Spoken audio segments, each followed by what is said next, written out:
اللہ فرماتے ہیں واقع کب ہوگا یہ تو میں نہیں بتاؤں گا، میرا اصول ہی نہیں ہے کہ میں قیامت کا علم بتا دوں، لیکن اتنی بات ہے للکافرین لیس لہ دافع، جو بھی اللہ کا منکر ہے، اللہ کو نہیں مانتا، اللہ کے حکام کو فالو نہیں کرتا، جب وہ عذاب آئے گا تو دنیا کی کوئی طاقت اس عذاب سے ان کو بچا نہیں سکے گی۔ تعرج الملائکۃ والروح الیہ فی یوم کان مقدارہ 50,000 سنہ، 50,000 سال کا ایک دن ہوگا۔ کہیں 1,000 سال اللہ نے ذکر کیا میدان حشر کے بارے میں، کہیں 50,000 سال، تو علماء نے بیان کیا یہ لوگوں کے حالات کے حساب سے ہوگا۔ یہ ٹائم کے جو یونٹ ہے نا، یہ ہر ایک کے حق میں مختلف ہوتے ہیں۔ دیکھو جب ہم پیدا ہوئے تو ہم کائنات کو بننے کے اربوں سال کے بعد پیدا ہوئے ہوں گے نا، تو کیا ہمیں انتظار کرنا پڑا؟ بولو نا کیا ہو گیا؟ اگر ہمیں اللہ انتظار کرواتا ابھی تم عالم ارواح میں ہو، 1 ارب سال کے بعد تمہارا نمبر آئے گا، تو میں تو بوریت سے مر چکا ہوتا۔ کیا خیال ہے بھائی؟ جہاں فلائٹ 1 گھنٹہ لیٹ ہو جائے انتظار میں آدمی ٹینشن میں چلا جاتا ہے، لیکن ہم تو جب آئے تو ہمیں تو لگا کہ کائنات کی ابتدا آج سے ہو رہی ہے جب ہم نے ہوش سنبھالا، کیونکہ ہمارے وہ یونٹ جو تھے نا، جو وقت کی اکائیاں ہیں، وہ ہمارے حق میں اسٹارٹ ہی نہیں ہوئی تھیں۔ تو اسی طرح مرنے کے بعد جو مردے کے لیے جو ٹائم کے یونٹ ہے نا، وہ چینج ہوتے ہیں، ورنہ جو مردہ بیچارہ 20,000 سال پہلے دفن ہوا ہے، وہ تو قبر میں کوئی عذاب نہ بھی ہو رہا، وہ تو پڑے پڑے ہی بور ہو گیا ہوگا کہ اللہ قیامت لیا، میں تو ٹینشن میں آ گیا ہوں، 20,000 سال ہو گئے مجھے۔ تو اس کو تو ایسا نہیں لگے گا کہ 20,000 سال ہو گئے، وہ جب دوبارہ اس کو اللہ تعالیٰ اٹھائیں گے تو نیک لوگوں کو تو لگے گا ابھی ہم سوئے تھے اور ابھی ہمیں کسی نے آ کے اٹھا دیے۔ جیسے گہری نیند میں جب انسان سوتا ہے، کئی گھنٹے بعض دفعہ سوتا ہے، کوئی آ کے اٹھائے تو اس کو لگے گا یار ابھی تو میں سویا تھا، ابھی آپ نے اٹھا دیا ہمیں۔ تو سوتے ہوئے آدمی کے ٹائم کے یونٹ الگ ہوتے ہیں، مرنے کے بعد کے ٹائم کے یونٹ الگ ہوتے ہیں، عالم ارواح کے الگ تھے۔ اور بعض تو یہ بھی میں نے سنا ہے کہ دوسرے سیارے پہ آپ چلے جائیں نا زمین کے علاوہ، تو وہاں بھی ٹائم کے یونٹ چینج ہو جائیں گے۔ تو اسی طرح آخرت کے ٹائم کے یونٹ بالکل الگ ہے۔ ایک دن 50,000 سال کی، دنیا کا جو 50,000 سال ہے نا، وہ وہاں کا ایک دن ہوگا۔ کسی کے حق میں 1,000 سال، کسی کے حق میں 50,000 سال۔ یہ وہ ہے جب حساب و کتاب جس میں ہوگا، تو اللہ نافرمانوں کو عذاب سے پہلے نا حساب و کتاب کا عذاب دیں گے۔ اللہ ہم سب کو اس عذاب سے محفوظ رکھے، جس کو قرآن نے ایک جگہ بیان کیا، یجعل الولدان شیبا، وہ ایسا دن جو بچوں کو بوڑھا کر دے، ایسا دن یفر المرء من اخیہ، انسان اپنے بھائی سے دور بھاگے۔ اس لیے بڑے بڑے اللہ والے وہ جہنم سے زیادہ پناہ مانگا کرتے تھے میدان حشر کی سختیوں سے۔ جہنم تو اس سے زیادہ سخت ہے، لیکن وہ میدان حشر کوئی کم چیز نہیں ہے، وہ کوئی کم عذاب نہیں ہے۔ تو اللہ فرماتے ہیں کہ 50,000 سال کے برابر ایک دن ہوگا۔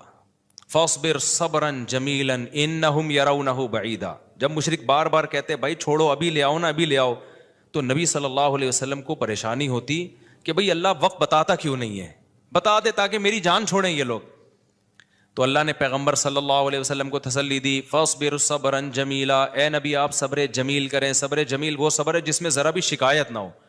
انہم یرونہ بعیدا، اے نبی یہ لوگ سمجھتے ہیں اس کے آنے میں بہت ٹائم ہے، لاکھوں کروڑوں سال ہیں، ونراہ قریبا، جبکہ ہم دیکھ رہے ہیں بس آنے والی ہے۔ کیوں؟ جب آپ مر گئے نا، ابھی دیکھو ہو سکتا ہے 1,000 سال باقی ہوں قیامت آنے میں، ہو سکتا ہے 20,000 سال باقی ہوں، لیکن ہمارے مرنے کے بعد ہمیں نہیں لگے گا 20,000 سال، ہمیں تو ایسا لگے گا ابھی ہم مرے تھے اور اتنی جلدی اللہ نے قیامت قائم کر لی۔ تو ہمیں تو اپنی موت کے حساب سے چلنا ہے بھائی، ہمیں کیا پتا کہ ہمیں کیا کرنا ہے اس سے کہ 50,000 سال بعد قیامت آئے یا 1 کروڑ سال بعد آئے۔ جب ہم مر گئے تو ہماری قیامت واقع ہو گئی ہے، ٹائم کے یونٹ ہمارے حق میں چینج ہو جائیں گے۔ تو اس لیے اللہ کہتے ہیں انہم یرونہ بعیدا، اے نبی یہ سمجھتے ہیں بہت بعد میں آئے گی قیامت، ونراہ قریبا، ہم تو دیکھ رہے ہیں کب ہے، بالکل قریب ہے، کوئی زیادہ ٹائم نہیں ہے۔ یوم تکون السماء کالمہل، اللہ فرماتے ہیں جس دن آسمان تیل کی تلچھٹ کی طرح ہو جائے گا، ایسے پگھل جائے گا آسمان۔ اتنی بڑی تباہی آنے والی ہے اس کائنات پہ جس پہ ہم فخر کر رہے ہیں، اس یہاں کے شاپنگ سینٹروں پہ فخر کر رہے ہیں۔ میں بھی ایک پروگرام میں گیا نا اسلام آباد میں، بڑا زبردست پروگرام تھا، بڑے بڑے تاجر آئے ہوئے تھے، تھوڑا سا موٹیویٹ کرنا تھا لوگوں کو تاکہ پیسہ کمائیں۔ تو یہ تو اچھی بات ہے، اسلام تو آپ کو بزنس کا پیسہ کمانے کا حکم دیتا ہے تاکہ ہم بھکاری پن سے نکلیں۔ بھکاری پن کو تو پسند نہیں کیا گیا نا. ایک شخص بھیک مانگتا ہے, نبی نے اس کو پسند نہیں کیا, تو پوری قوم پورا کنٹری بھکاری بن کے IMF کے سامنے کشکول لے کے کھڑا ہوا ہو, تو ہمارے نبی اس کو پسند کریں گے کہ کوئی مسلمان قوم ہو اور قومی سطح پہ بھکاری بن چکی ہو؟ تو یہ علماء کی ذمہ داری ہے لوگوں کو پیسہ کمانے کی ترغیب دیں, بزنس کی طرف لے کر آئیں, یہ مذہبی ذمہ داری ہے. تو میرا اس میں کوئی کمیشن نہیں تھا, میں گیا, میں نے تقریر کی, لیکن ایک چیز کا مجھے اندازہ ہوا کہ یار ایک چیز یہاں پیدا ہو رہی ہے, پیسہ کمانے کے ساتھ پیسے کی محبت بھی آ رہی ہے. تو مجھے خیال ہوا میں اپنی اسپیچ میں ایک بات کہوں کہ آپ یہاں آئے ہیں, سارے ارب پتی کروڑ پتی تاجر ہیں, سب اپنے اپنے تجربے شیئر کر رہے ہیں کہ میں یہ کرتا تھا, آج میں نے اتنے روپے کما لیے, میں یہ کرتا تھا, تاکہ لوگوں کو موٹیویشن ملے. اچھی بات ہے, بہت اچھا پروگرام تھا. تو مجھے خیال ہوا کہ ایک بات میں کہوں کہ ضرور, لیکن ایک چکر نا ہفتے میں ایک دفعہ قبرستان کا ضرور لگایا کرو, تاکہ نیتیں ٹھیک ہو جائیں پیسہ کمانے سے. ایسا نہ ہو یہ پیسہ قارون بنا دے آپ کو. تو ایک دفعہ ایسا کیا کرو, جیسے یہ پروگرام ہو رہا ہے بڑا زبردست, لوگ آ رہے ہیں, ایوارڈ مل رہے ہیں, اور تو یہاں سے نکل کے, لیکن میں نے کہا نہیں, میں نے کہا یہ ان کے مینٹل لیول سے نا اوپر کیجیے, ہر چیز ہر جگہ کہنے کی نہیں ہوتی. یہ کہیں گے مفتی صاحب رنگ میں بھنگ ڈال کے چلے گئے. اچھا بھلا ہم دیکھ رہے تھے اتنے کروڑ پتی لوگوں کو سن کے, ہمیں بھی خواب آ رہے تھے کل ہمارے پاس لینڈ کروزر ہوگی, 4 شادیاں ہوں گی, اور پیسہ ہوگا زبردست, یہاں جائیں گے وہاں جائیں گے.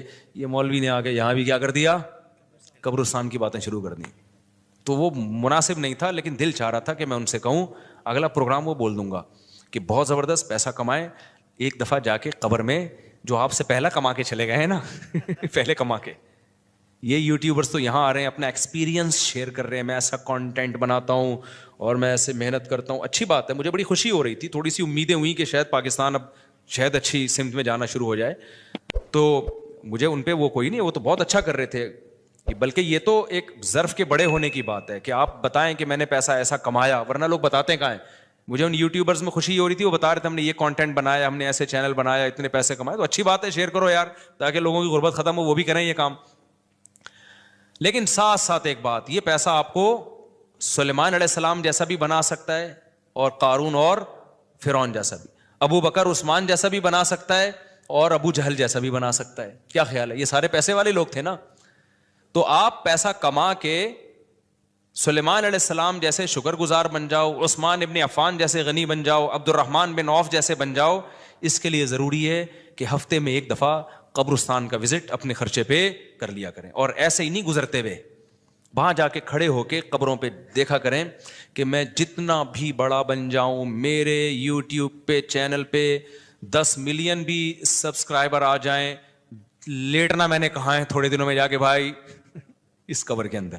لہذا اس پیسے سے میں اس قبر کی تیاری کر لوں تو فائدہ ہے, اور اگر یہ لینڈ کروزر ہی میرا مقصد ہے اور میرا مقصد عیاشی ہی ہے اور شو مارنا ہی ہے, بھائی پھر یہ تو قارون نے آپ سے زیادہ کما لیا, ان خزانوں کے ساتھ ہی زمین میں دھسا ہے. وہ سمجھتے ہو کہ نہیں سمجھتے ہو؟ تو تھوڑا سا کبھی کبھار جب بڑے بڑے پروگراموں میں جایا کرو تو تھوڑا سا قبرستان میں, ہمیں تو اللہ نے سہولت دی ہے, بہت خطرناک قبرستان ہے یہ جو ہے نا, کیونکہ گورنمنٹ نے لائٹیں کہیں بھی نہیں لگائیں, تو یہاں تو 2-4 لائٹیں تھیں, چرسیوں نے چوری کر لی. اب اندھیرا ہوتا ہے اس میں, اس سے بڑا فائدہ ہوتا ہے.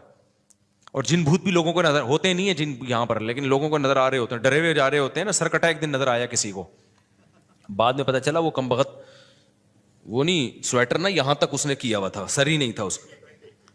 سویٹر یوں کر کے نا قبرستان پہ بیٹھا رہتا تھا, لوگ بھاگ جاتے تھے, بس سرکٹا آیا ہوا یہاں پہ, ٹھیک ہے نا.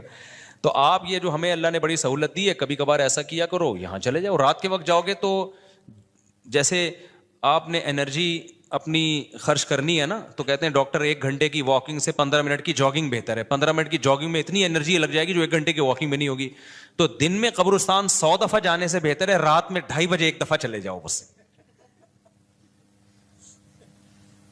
رات میں 2:30 بجے 1 دفعہ چلے جاؤ, اور وہاں جا کے بیٹھو, بیٹا آنا کہاں ہے, یہی آنا ہے. اور یہ جو لیٹے ہوئے ہیں نا, یہ سارے غریب نہیں تھے, ٹھیک ہے نا. ان میں بہت سارے کروڑ پتی تھے, ارب پتی تھے, 4 شادیوں والے بھی تھے, 1 والی بھی تھے, اور بچوں والے بھی تھے, بغیر بچوں والے بھی تھے, جوان بھی تھے, بڈھے بھی تھے, 30 سال کے بھی تھے, 15 سال کے بھی تھے, 6 مہینے کے بچے بھی تھے. کیا نظر آ رہے ہوں گے, خبریں جا کے دیکھو. کل ہوس اس طرح سے ترغیب دیتی تھی مجھے, وہ ایک شاعر نے بڑا شعر کہا ہے کہ مجھے ہوس جو ہے نا وہ ترغیب دیتی تھی. ہوس نہیں ہوتی پیسوں کی دولت کی, کہ یہ سکندر ہے, ہاں وہ کہ جو ہے نا, مجھے پورا اب شعر یاد نہیں, 20 سال ہو گئے سنے ہوئے اس کو, اس کا خلاصہ بتا رہا ہوں کہ ہوس مجھے ترغیب دیتی تھی کہ بھائی پیسہ کماؤ, پھر یہ عیاشی اور اتنی عزت اور ایسا کچھ ہوگا اور بڑے مزے ہوں گے نا, اور نائٹ کلب جائیں گے, شرابیں پیئیں گے اور یہ کچھ کریں گے. کہہ رہے ہیں ایک دن کیا ہوا, مجھے جو ہے قبرستان سے میرا گزرنا ہوا,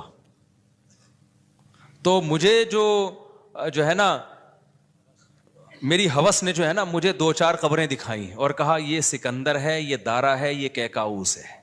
یہ سکندر اعظم کی قبر ہے, لاکھوں باندیاں تھیں اس کے پاس.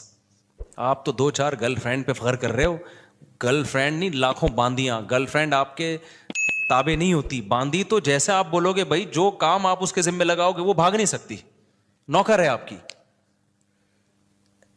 تو اتنی بڑی بڑی دنیا انہوں نے روئے زمین پہ حکومتیں کی ہیں. آج قبروں کے اندر یہ دارا ہے, یہ کیکاؤس ہے, یہ سکندر اعظم ہے, بڑے بڑے بادشاہوں کی قبریں آپ کو نظر آئیں گی پڑے ہوئے اندر. اب نئے زمانے میں شعر کو ہم یوں چینج کر دیں گے, یہ 10 ملین والا ہے سبسکرائبر تھے, یہ 20 ملین والا, یہ 50 ملین والا. ایک ایک کلپ بعض ایسے مشہور ہو جاتے ہیں, کھجا بھی رہے ہوں گے نا, بس یہ اپنی کھجانے کی ویڈیو ڈال دیں یوٹیوب پہ, لاکھوں روپے کما لیتے ہیں بیٹھے بیٹھے. وہ بعض ایسے مشہور ہو گئے, کچھ بھی نہیں کرے نا, بس وہ کہیں کہ ناڑا باندھتے ہوئے دکھا دیں, ایک میں ناڑا باندھ رہا ہوں, میں ناڑا ایسے ٹائٹ کرتا ہوں, زار بند ایسے ٹائٹ کرتا. اتنے مشہور ہو گئے ہیں وہ, بس لوگ دیکھنا چاہتے ہیں. لوگ پتہ نہیں کیا ہو گیا اب اللہ جانے. وقار زکا نے کل ایک بڑی اچھی ویڈیو وائرل کی ہے یوٹیوبرز کے بارے میں, کہ اب میں وہ یوٹیوبرز کی وہ ویڈیو پہ جو اس نے کمنٹس کیا وہ تو نہیں بتاؤں گا, کیونکہ اس پہ وہ اس کا نام لینا کسی کا ٹھیک نہیں ہے. اس نے کہا یار یہ عجیب ولاگر عجیب ٹائپ کے آ رہے ہیں, کچھ بھی کر لو, کچھ بھی کر لو, ملینز ایک ایک دن میں 1-1 ملین ان کے ویوز ہو جاتے ہیں. تو انہوں نے کہا یہ ان بلاگرز کا قصور نہیں, یہ قوم کا قصور ہے. اس نے بڑی اچھی بات کی, اس نے کہا یہ قوم کدھر کو جا رہی ہے بھائی, واش روم میں بیٹھا ہوا بندہ دکھا رہا ہے, دیکھیں آدھا اوپر والا دکھا رہا ہے. میں کہتا ہوں اگر وہ نیچے والا پورشن دکھا دے نا, یوٹیوب چینل بند کر دے گا, بولے گا بھائی اتنے سبسکرائبر اتنا کراؤڈ ہم برداشت نہیں کر سکتے, ڈی مانیٹائز کر دے گا یار. کہے گا بھائی یہ ہمارے بس میں اب.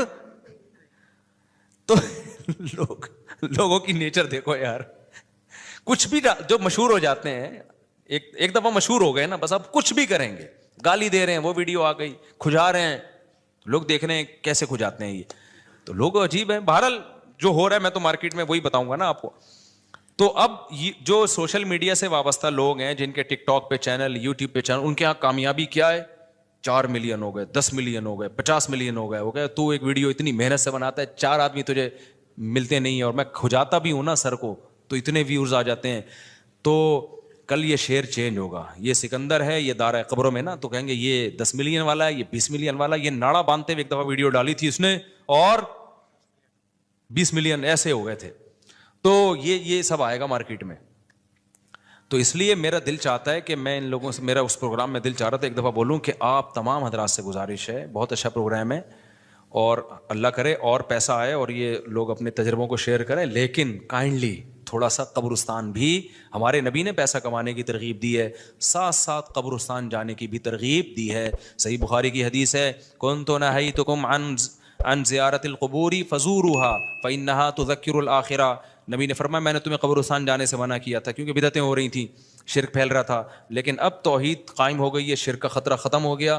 فرمایا فزوروها, قبرستان جایا کرو, کیونکہ اس سے آخرت یاد رہتی ہے, انسان کو اپنی اوقات میں رہتا ہے, اپنی اوقات سے باہر نکلنے کی کوشش نہیں کرتا. تو اللہ میاں بھی فرما رہے ہیں تم اس کو بہت دور سمجھ رہے ہو, ہم سمجھ رہے ہیں بہت قریب ہے. اور یہ جتنی رنگینیاں اس کائنات کی نظر آ رہی ہیں نا, یہ سب ٹوٹ پھوٹ کے مٹی ہونے والی ہیں, برابر ہونے والی ہیں. تو یوم تکون السماء کالمہل وتکون الجبال کالعہن. اتنے بڑے بڑے پہاڑ اللہ کہتے ہیں روئی کی گالوں کی طرح اڑیں گے. آپ سبسکرائبر کو لے کے بیٹھے ہوئے ہو, یہ بڑے بڑے پہاڑ جو ہل نہیں سکتے نا, یہ روئی کی گالوں کی طرح اڑ رہے ہوں. وتکون الجبال کالعہن ولا يسأل حمیم حمیما. جگری دوست بھی کسی دوست کو نہیں پوچھے گا. تو اگلے ہفتے انشاءاللہ یہاں سے میں آگے سے شروع کروں گا تاکہ یہ صورت ہماری ختم بھی ہو. اللہ تعالی ہمیں موت سے پہلے نا تیاری کی توفیق عطا فرما دے. دنیا کماؤ ضرور بھائی, اتنا فری نہ کراؤ جتنا ہم دنیا کو فری کرا رہے ہیں, اتنا کراؤ جتنا یہاں پر رہنا ہے. اللہ تعالیٰ سمجھنے کی عمل کی توفیق عطا فرمائے. سنتوں کے بعد انشاءاللہ نماز کے بعد نا تو تھوڑی دیر سوال جواب کا سلسلہ ہوگا, جو بیٹھنا چاہیں بیٹھ سکتے ہیں. میری عمر 30 سال ہے. 1 سال پہلے میں نے عمرہ بھی کیا. میں اپنی پوری زندگی میں نماز قرآن کے قریب نہیں ہوا, لیکن گزشتہ 5 ماہ سے میں نے کوئی نماز نہیں چھوڑی. ماشاءاللہ ماشاءاللہ. کیا مجھے لازمی اپنی پچھلی فرض نمازیں ادا کرنی ہوں گی؟ ارسلان صاحب جی ادا کرنی ہوں گی, لیکن ایسا نہ ہو کہ پچھلی کے چکر میں اب اگلی بھی چھوڑنا شروع کر دیں, زیادہ ٹینشن لے لیں. فی الحال آپ اپنے آپ کو اس کا عادی بنا دیں.